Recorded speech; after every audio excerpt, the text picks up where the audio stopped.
that disaster averted on a plane in Florida. The jet with 101 people on board burst into flames moments before takeoff. Nearly 24 injured. The airport shut down for hours. ABC's David Curley on the scene in Fort Lauderdale. Good morning, David. Morning, George. Those passengers this morning recovering from their injuries and the shock when that engine exploded into flames. We have new pictures of their harrowing escape. But the question this morning, why was that jet leaking fuel? Overnight, the charred Dynamic Airways jetliner moved off the taxiway where its engine and fuel caught fire, sending billowing clouds of smoke into the air. The moments captured by video, frantic passengers taking emergency chutes, running from the flaming jetliner to safety. 101 people on board the 767. It was rolling onto the runway to take off to Venezuela when another pilot sees a fuel leak. Underneath is fuel, was fluid leaking out of the left engine. Okay, Dynamic 405 Heavy, do you copy? Yes, sir, we copy. Seconds later, the fuel ignites. Engines on fire, engines on fire. Passengers hear the explosion. In the window, and it's like flames all over the turbine of the plane. They say the crew was calm despite the panic and flames. When we go down the slide, I couldn't see anyone because we went from the left side, so all the smoke.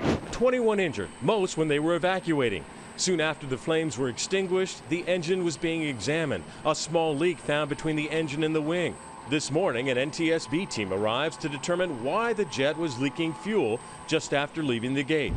Dynamic is a 6-year-old airline that operates a half dozen 767s. This aircraft is nearly 30 years old. The airline says the jet was up to date with all maintenance requirements.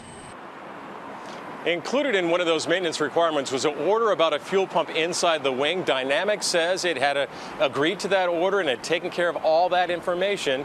The investigation continues later this morning, George. Okay, David, thanks very much. And you have Stephen Ganyard standing by. He is joining us now, ABC aviation expert Steve Ganyard. And Steve, people want to know, how could this happen? Good morning, Robin. Well, in most aviation mishaps, it boils down to somebody made a mistake or something broke or a combination of the two. What we think happened in this case is that the fuel line, that big pipe that supplies fuel to the engine, became either disconnected or broke somehow and ended up putting hot, flammable jet fuel on that hot engine, which you saw created this terrible fire. The NTSB, as we heard in David Curley's report, they are going to be on the scene investigating. What exactly will they be looking for? Well, they'll be looking at the maintenance on this particular aircraft, but they'll also be looking at the maintenance procedures that this airline uses. But I think there's a bigger point here, Robin.